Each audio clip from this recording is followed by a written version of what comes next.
reinforce what we sort of covered yesterday out in the field driving around. We're just going to go into it in a bit more detail. What you can sort of expect from this little presentation is a better understanding of four drives, how they work, different features on different types of vehicles and different models.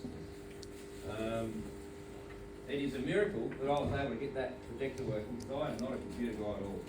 So watch me stuff this up. That used to be the division. Oh. We've obviously got two different animals here. What's the biggest difference between the cheetah and the elephant, do you think? Shout it out, spit it out, what do you reckon? Size, speed, excellent. Is one heavier than the other? Yeah. That's a pretty big cheetah, I reckon. I think we're about to blow away here. The reason we sort of show that slide first is to sort of make it a little bit comparable to this kind of slide. So I'm going to try and engage with you lot as much as I can and sort of shoot out questions to things and stuff as long as you can hear me. But yeah, I don't know, Felix, what's the biggest difference between whatever that is, a Toyota Camry and a Land Cruiser over here? What are some of the big main differences in those two vehicles? I don't know if we could call the Camry a cheetah, but having said that, I'm pretty sure it's a front wheel drive, so it's only two wheel drive. Yep.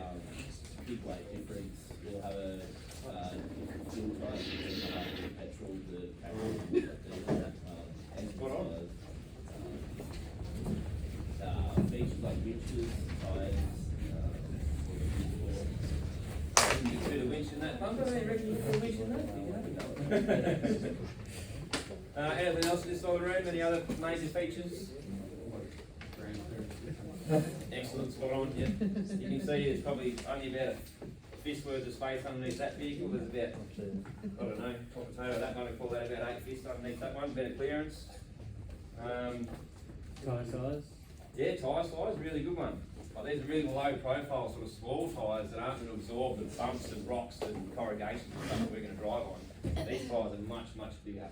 We will go into sort of some more tyre stuff a little bit later on, but yeah, spot on, spot on. I think that's about all I've got for that one. Yeah, your Land Cruiser or any of our 5 vehicles, they're a lot taller. They've got a, what does that do to your centre of gravity when you've got a much taller vehicle? It what? It raises centre of gravity, so what does that increase when you're driving? Body roll and potential to tip over. Yeah, yeah. Yeah, sort of cover tyres. What about stopping distances? Which vehicle do you think is going to stop quicker? The Super Duper Blue one or the Land Cruiser? I would assume the Camry would stop better because it's going to have a bit more fancy technology and that kind of stuff. But yeah, the Cruiser is obviously a lot heavier and it's going to take a lot longer, probably even almost twice as long to stop that big 3.5 tonne vehicle. They are quite heavy, as you discovered yesterday. Yeah, there we go. Land Cruiser sit at about just under 3.8 tonne. The G-Wagons, they're sitting at just under 4.5.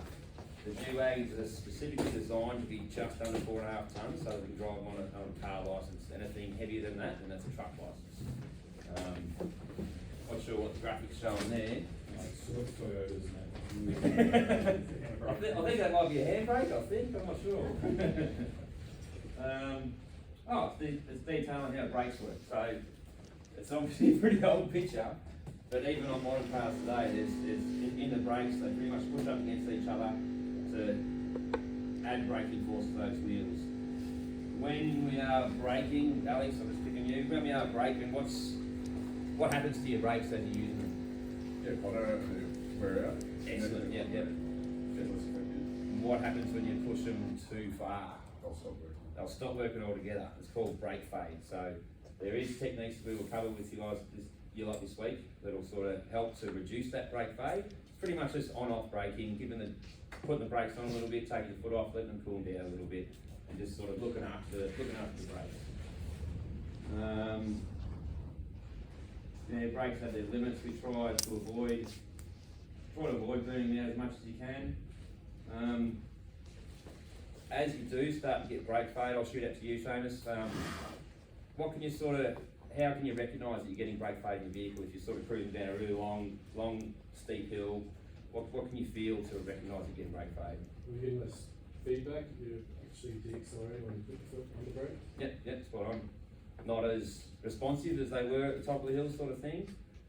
Worst case scenario, if you're really cooking your brakes, how can you visually and how can you smell that your brakes are starting to cook? And so, Yeah, they can start stinking and they can start smoking, worst case scenario. If that happens, what can we do to sort of regain our brakes? Anyone at all? Just wait on cool down. Wait, yeah, slowly keep driving, but better yet, stop, hang five, grab a drink of water, fill up your drink bottle, just let the vehicle sort of cool down and calm down a little before you keep going. It's pretty important because we are going up and down hills a lot, so it's something that we need to monitor as good, confident drivers. Yeah, sort of covered that, friction reduces heat. There we go, look, when you can smell them or you can see the smoke, look at this. Anyone think I know what I'm talking about here? Look at this awesome track that we're going to be driving up the back to the hills later today. I think we've already covered it, but yeah, sort of feathering and on-off braking will help to reduce that brake fade and make your drive a lot safer to make sure you get home safe and sound at the end of the day. What have we got here? Yep. Let's skip over that. Alright, full drive powertrain. This is how the vehicles get their power. What do you reckon that is? I think it's an engine. Engine goes through to the gearbox, which transfers the power from the engine to the gearbox, and then through your drive line to your wheels, which gives you drive. So that's in a standard sort of two-wheel drive vehicle or a two-wheel drive setup in a four-wheel drive. When we start looking at four-wheel drive, so we've got a rear axle and a front driving axle here, compared to the two-wheel version. Now we put in a transfer case, which transfers some of that drive power from the back wheels and the front wheels at the same time. And it should give us a couple of little axles. There we go, look, they're both turning at the same time nicely. That is a brief rundown of the biggest difference between two-wheel drive and four-wheel drive. So again, that's just the vehicle in two-wheel drive mode, whacked in transfer case and another front diff. Now we're in four-wheel drive. It's a very simple and basic instruction and visual of how it all works, but hopefully that sort of helps to sink it into your heads. There's a bunch of words here that I need to quickly scan over. That'll do. I guess the biggest thing here is our engine creates our power, and that power is transferred through the gearbox and then into the transfer case. So in a normal two-wheel drive vehicle, you don't have a transfer case, it's just gearbox straight to the rear or front wheel drive. And that transfer case transfers the power to both the front and the back wheels.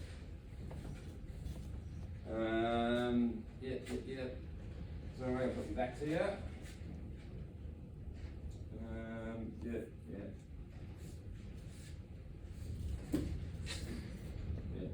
Does that sort of make sense to everyone? Does anyone not really kind of get it? Seen some head nods? Yep. If it doesn't quite make sense, speak to your trainer about it today when you drive around the vehicle. We'll give you something to break that awkward silence when we bounce around the tracks.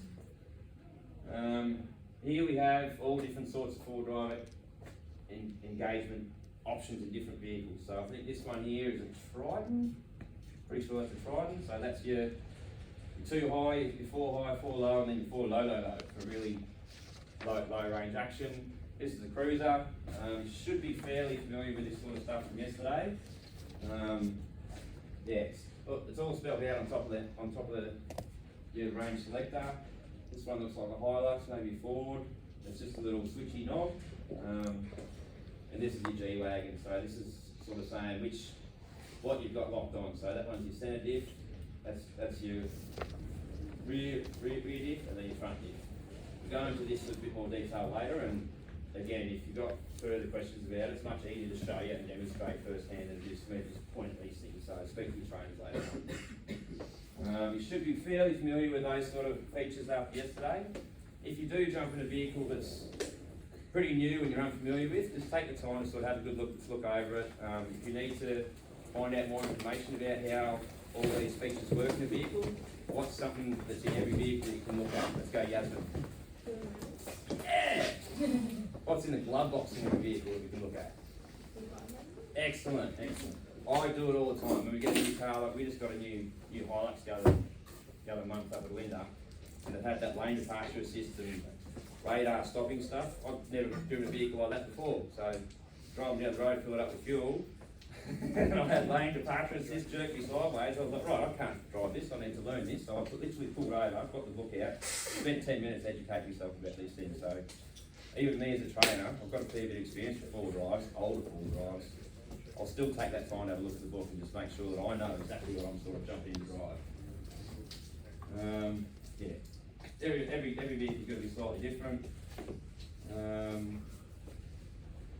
How fast?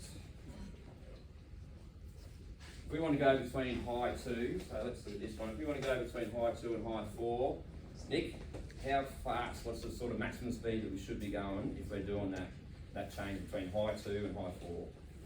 In the change, I'm just going to guess at 40 kilometres an hour. Beautiful, spot on.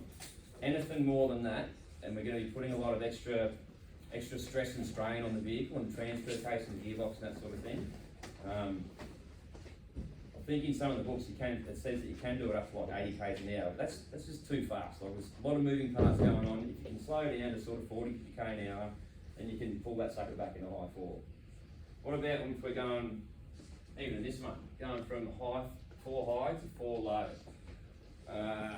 Who's that down there? Alyssa? Alyssa, yeah. Alyssa. How fast can we go when we're switching between high 4 and low 4? Assume the same. Yeah. Slower? Yeah, slower. Better yet, stop. Okay. Because we're changing the whole, the gearbox setup from a high range, a high speed sort of setup to a low speed. So it's changing the way everything works underneath. You would have noticed yesterday going between 4 high and 4 low, like the massive change in sort of speed and torque and traction when you're going into 4 low. So make sure you're stopping your vehicle before you go between high 4 and low 4 and vice versa. High 2 and high 4, you can do that on the fly, we say, while you're driving. Yeah. What have we got next? We're going to select all drive and 4-wheel drive. I don't know. When should we select 4-wheel drive when we're driving along our tracks? Emma, just if you look at me. When should we put it into 4-wheel drive? Spot on, spot on. So this looks like a beautiful picture of maybe the Black Spur. I don't know. It's a hilly road. We put it in 4-wheel drive in there on the bitumen? No, we wouldn't, because we're going to damage our vehicle. We need to make sure we're only going to 4-wheel drive when we're on the dirt. Unsealed roads, yep. When you do get off the bitumen, you hit, say, a main sort of logging road or gravel logging road, it's up to you as the driver when you feel like you need it. If you think you need to put in a 4-wheel drive, it's probably time to put it in. But in terms of going into low range and that sort of stuff, we'll cover that in the next couple of slides. Should go to that one next. Do you reckon we need 4-wheel drive to get through that section of track? Yeah, it looks a bit muddy, a bit slippery. Looks like pretty good fun actually. Looks like there's a nice bit of a hole here that sort of might splash some mud up on the car and that kind of thing. Will we need to go as far as low range in there? What do you think? Anybody? Oh, I don't think so. You could if you weren't quite sure about what's further up the road or around the corner. Sometimes it is better to sort of put it in low range before you need it, instead of kind of getting stuck in high range and needing low range.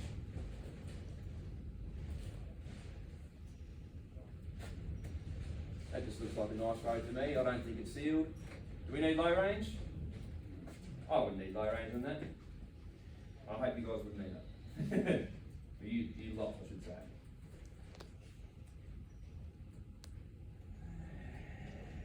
I don't like this picture. All these gears should be moving at different speeds. We're just going to skip over that. Alright, so this graphic is sort of detailing what sort of speeds we can be doing when we're sort of doing high range driving. Now we're going to go a bit of a cruise. Here we go, bump, bump, bump. Oh no, hill. And this sort of details the difference between your high range, high speed driving and your low range, low speed driving. As you can see, there's a big difference between the speeds you can get up to. In 4th gear, if you're getting up to 45 k an hour, you're doing pretty well. If we are sort of hitting fourth gear in low range, is there something that we could be sort of considering? Switch over? Yeah, yeah. You're already sort of getting up to your sort of top gears, so it's probably time to think about, kicking it back into high range, and even if it's just for a couple hundred metres before you need to go back into low range, you're just looking after your gear, looking after the vehicle, you look after these vehicles, they will look after you. Worst case scenario, they might save your life one day. Yeah, so biggest difference between high range and low range is the speed that you can get up to, and low range is like low speed, high traction, and you want to sort of kick that in sooner rather than later. If you think you're going to need it, you're probably going to need it. Going up and down steep hills, it's advisable to put it in, but everybody's slightly different, that sort of stuff. Alright, we're looking at how to select low range. I'm pretty sure we covered that, and after yesterday everyone should have had a bit of a play with going between high and low and two-wheel drive, that kind of thing. Again, every model is going to be slightly different, and if you're unfamiliar with something, check the books, speak to an experienced operator or someone in your work centre that will sort of help you through that new vehicle and anything you're unfamiliar with it. About 40 k's for high to and low range. Alright, here we go. This pretty much says exactly what we've just been talking about. Awesome. Yeah, I like how that one down the bottom's high-low. Only select low range when you are stopped. Between high 4 and low 4 and vice versa, make sure you are stopped. If you try and do it when you're driving, it's going to make horrible crunching, grinding noises, and it's yuck. You don't want to do it. What do we reckon about this one? I can see it's a little bit slippery. Looks like pretty good fun. Bit of a drain off the right hand side. What are we thinking? High range, low range? Two-wheel drive?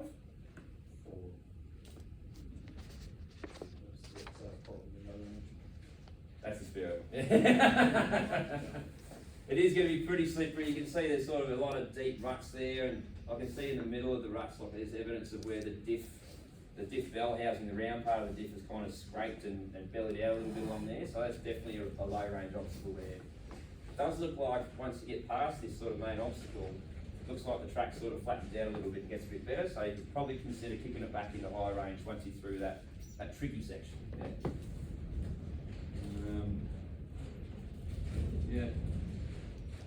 What about this one? That doesn't look too bad to me. What are we doing? What do we reckon? Low range, high range, two-wheel drive? Yeah, we'd be low range in that one. There's some pretty significant washouts and ruts in the middle. That could sort of bring you unstuck trying to get up there. Ruts can be your best friend, they can be your worst enemy at the same time. It's a tough juggle, it's hard to get it just right, but hopefully by the end of this week and us driving around with you lot, you get a better idea of where, good idea for wheel placement is and that kind of jazz. What would you do there, Clay, if you go back? Would you straddle that, or would you go up the high side, or? I'm looking at that and I can see that's pretty deep. If I was driving up that and my tyres got in there, I'd be on a pretty significant sideways angle like that, and I may get close to tipping over.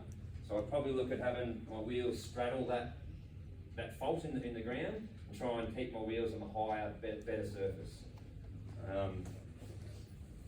If I had a crack at it and didn't quite make it, I sort of did a stop-start recovery, reversed down, had another go.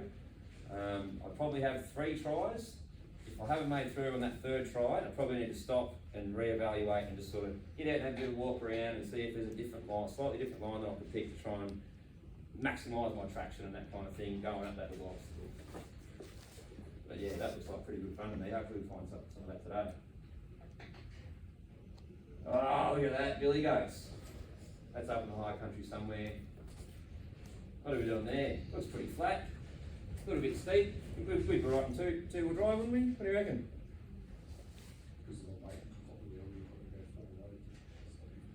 Yeah, exactly.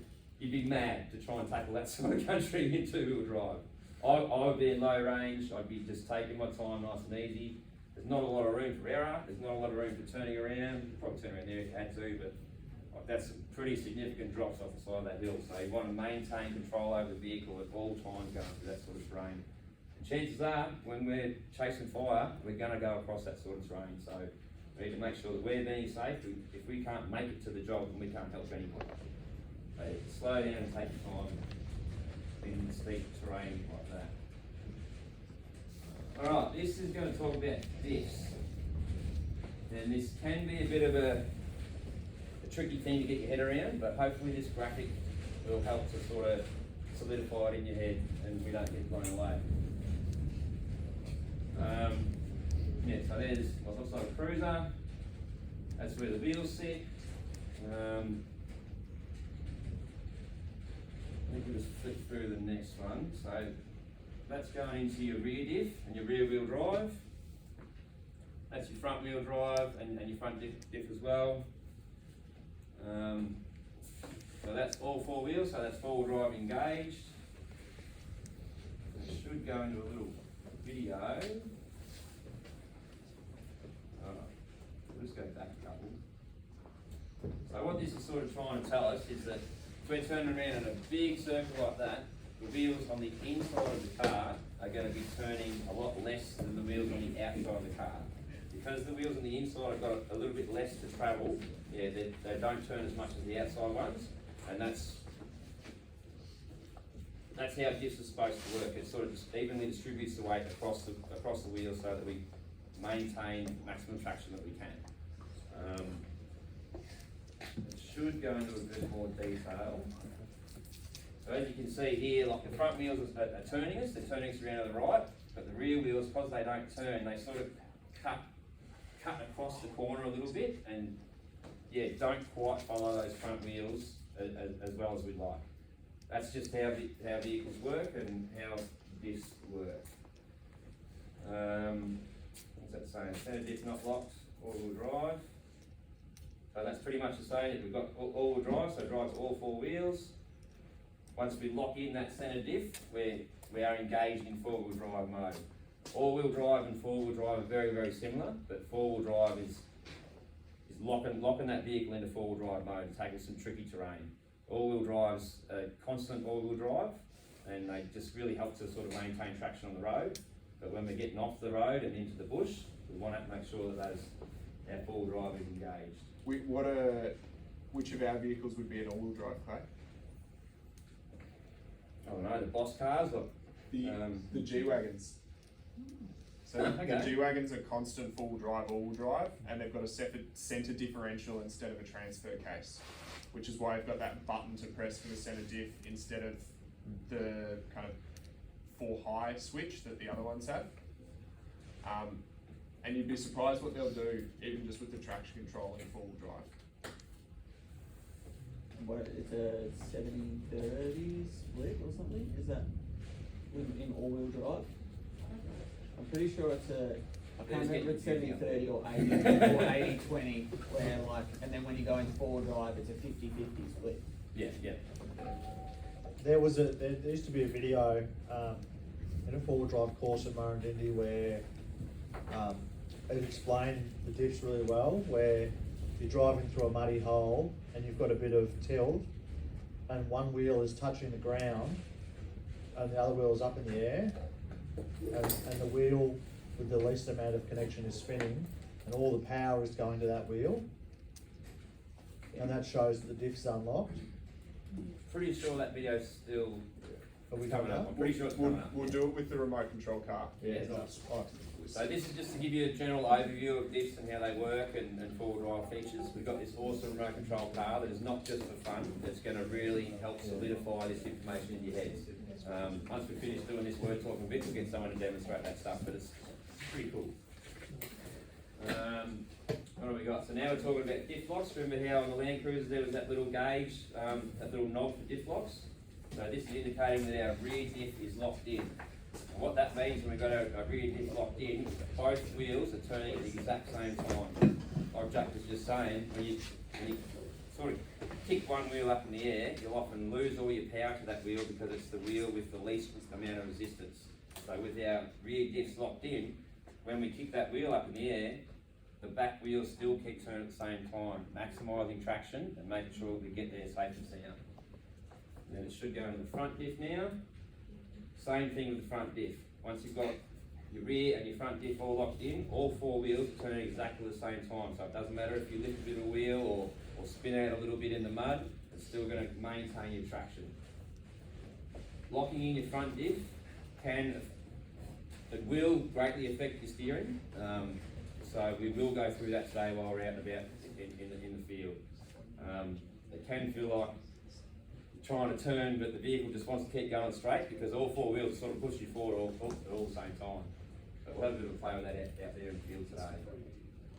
Oh, there we go. Look, there's a diff lock.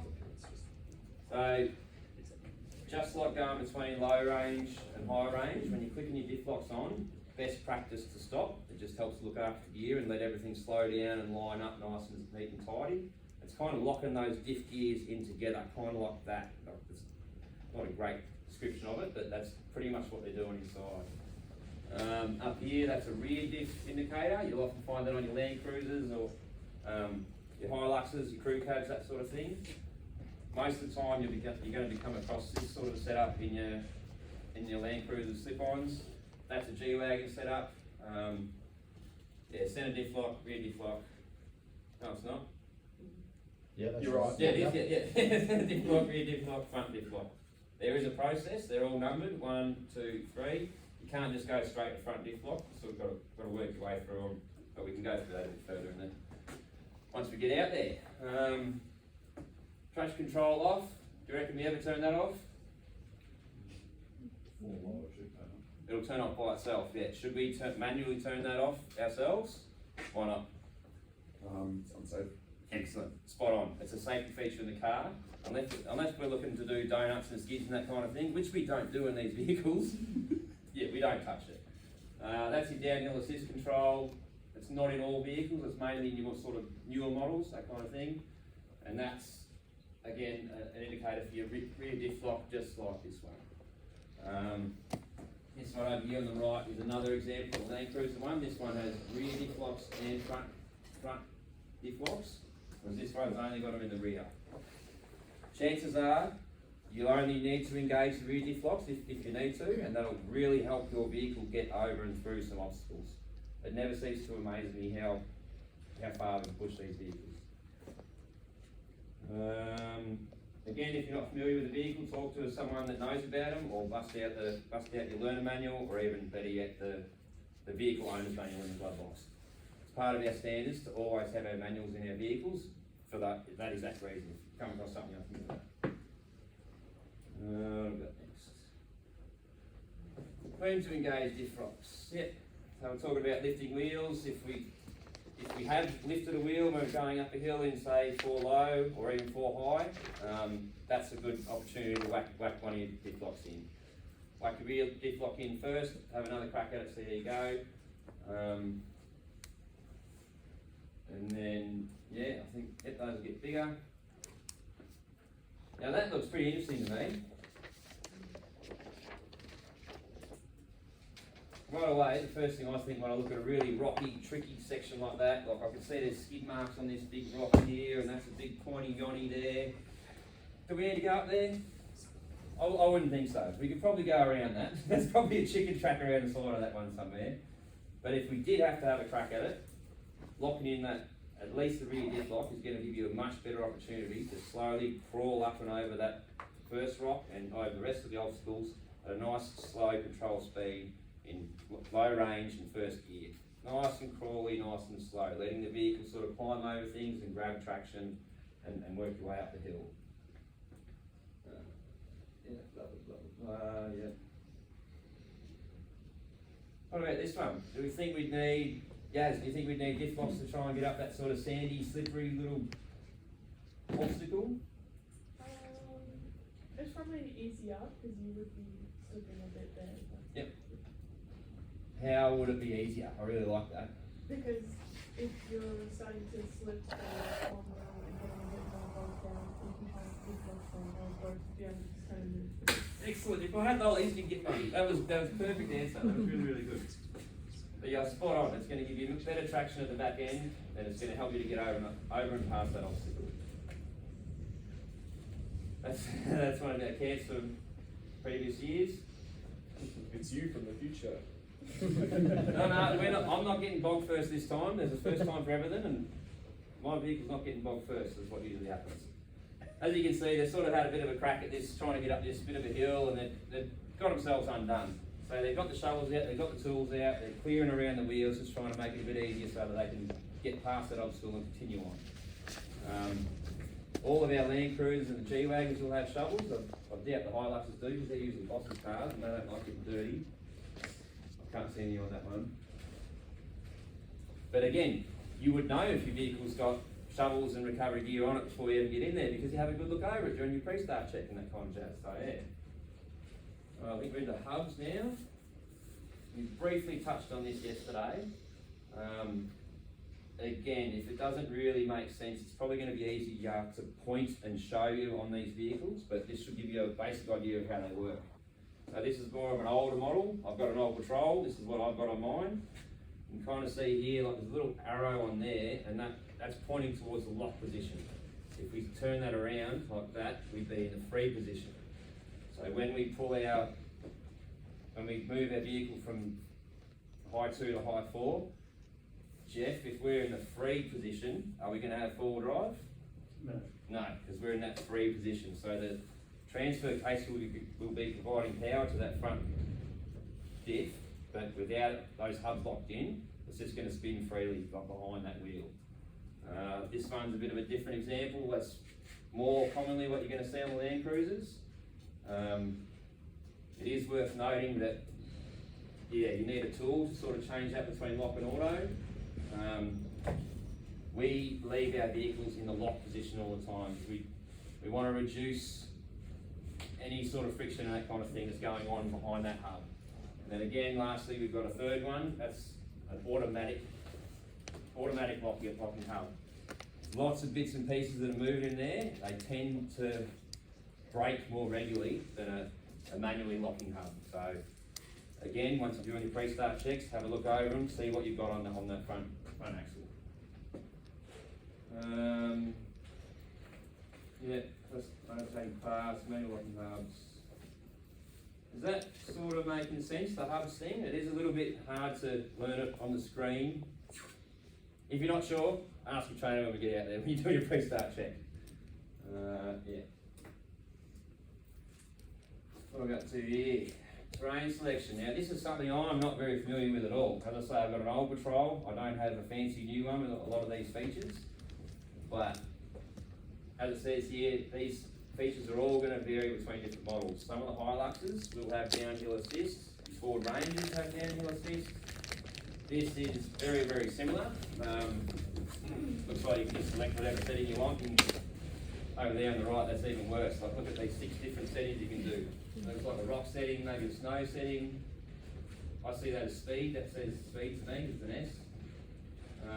Again, if you're unfamiliar with these things and you're jumping in a vehicle, grab out the book and have a quick click through it. It won't take long for you to educate yourself about the different features and the different functions the vehicle's got.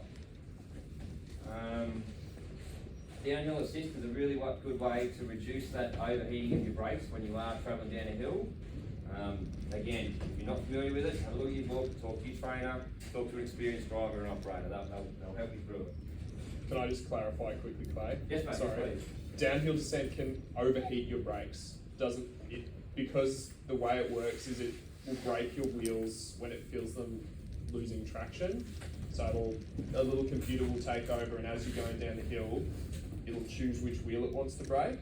So if you go down a really, really, really steep hill and you get to the bottom, it's like you've been braking the whole way down, and the car may not know, and you might just lose your brakes anyway. So if you're concerned, just turn it off and use your feathering, and then you're in control of it.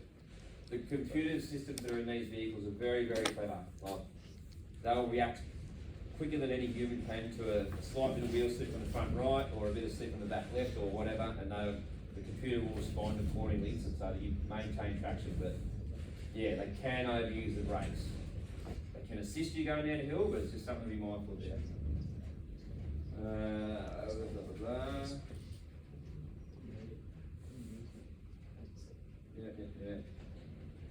Use it. Again, these functions aren't in all of our vehicles. I think the newer cruisers are starting to get this kind of features in them, but have a good look over your vehicle as you drive around, play with the buttons, turn things on and off. So there you go. Alright, this is a good little video which will support what Jack was saying before about sort of lifting a wheel in the air and losing all of your power to that wheel that's in the air. When do you want to do the car clap? Clayton? Yeah, I'm just thinking, maybe after this one, because it will show Yeah, sweet. wheel spin. And is the G-Wagon one after this as well? Maybe, it wasn't Maybe. the old one. As you can see, I'm really good at this competing stuff, so bear with me. Will that speaker just connect by itself, Luke, or do we have to do something? Let's find out.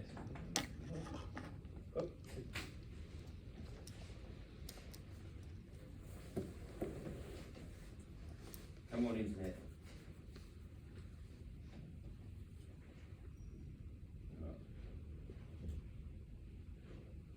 There's no sound, but whatever. It's a video. We're watching it. So is that, you know, you did right? Yeah, it's no diff rocks.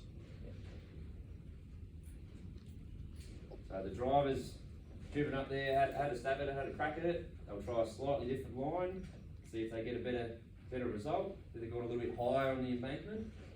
Watch this back wheel. So yeah, it's in the air a little bit, and all of the momentum has been lost because that wheel is spinning in the air.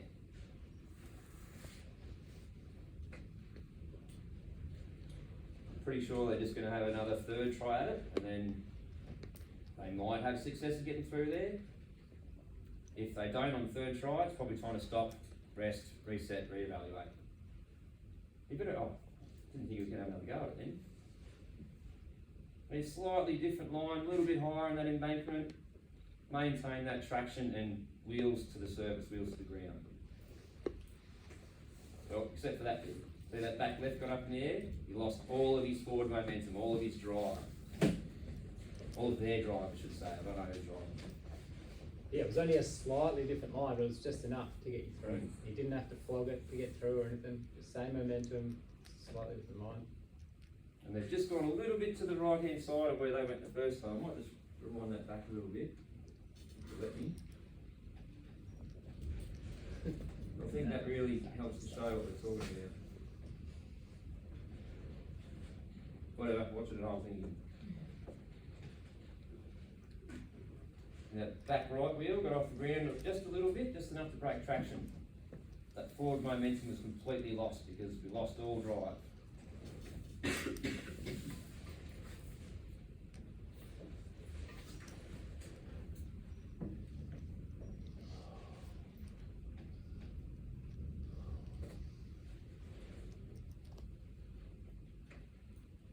Just a little bit slightly different line, a little bit higher than embankment. Didn't quite work. I like their spirit, they're not giving up, you know.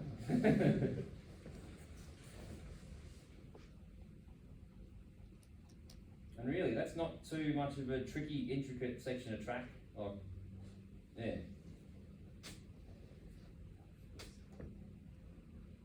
Nice and high on the right. Back right's maintaining, it's touching the ground the whole time. They're thinking, you beauty, we're through. And then that back left got off the ground a little bit in the air.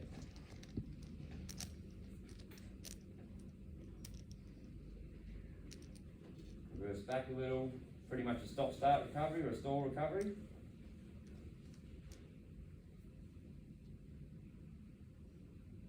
And through, and off to the coffee shop.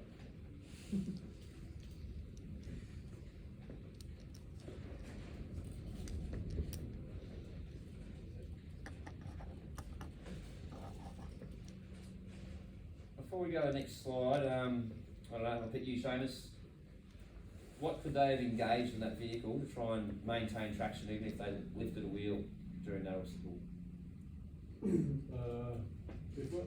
Spot on, excellent. Because that would have locked in those rear wheels and they would have been all turning at the same time. Even if that one wheel did get up in the air a little bit, you're still going to maintain traction from the one that's still touching the ground, and then you cruise through there, no worries. Yeah, rear right, blah blah blah. We are going to come across tracks like that today, but we're educating you lot so that you can confidently tackle these sort of obstacles. I think after this one, we might bust out the car if one of the drivers wants to get ready to do the no control car. Now this video is obviously a G-Wagon, but it will show how the wheels and tyres behave once those diff locks are locked in. So now we get set.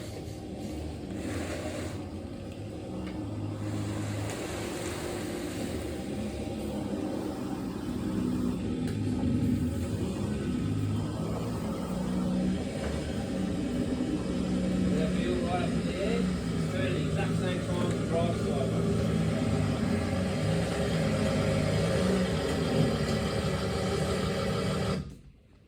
Yeah, it's turning at the exact same time as the driver's side wheel, so they're maintaining traction the whole way through. If they didn't have the diff locks on, what would have happened to that wheel in the air?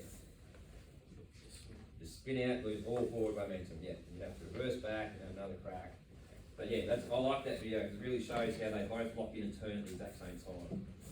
So we've got Sumper over here with this remote control car, believe it or not, this is actually educational. And he's going to sort of detail the difference between high range, low range, front and rear diff locks. And with a bit of luck, we'll get himself flogged and we'll get him to winch himself out, and he's got a winch on the front too. Alright, I think this has just been all drive, I believe.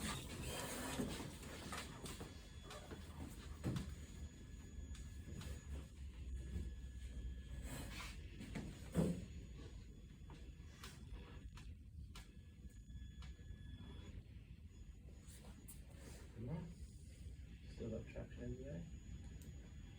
Whoa!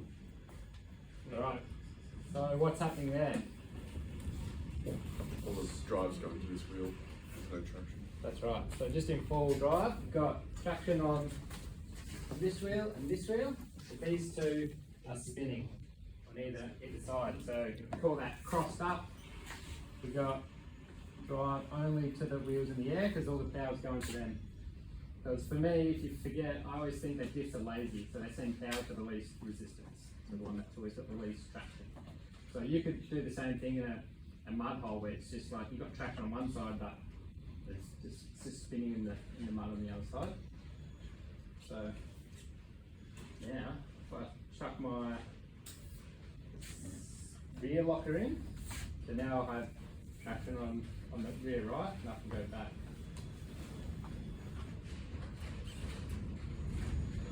Position the beam, but see how I can still get drive. I can drive through that. Fail! So that's how easy it is. Once you get crossed up, if you're lifting wheels and stuff, you're going to be pretty worried, especially as a passenger, and you have no control. But I'll try again, just without any diff locks in, a slightly different line, see if I can get through. So that's no diff locks, is it? Inch? No diff locks, slightly different line, and see, I could drive through. So it just shows you sometimes diff locks can help, sometimes a different line can help. So have a play around with that today, and see what happens. But also this is in low range, so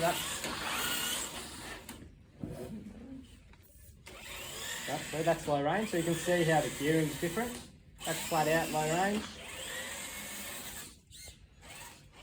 So more control. I can go a lot slower than in high range. It's a lot faster. So you can just see the different gearing.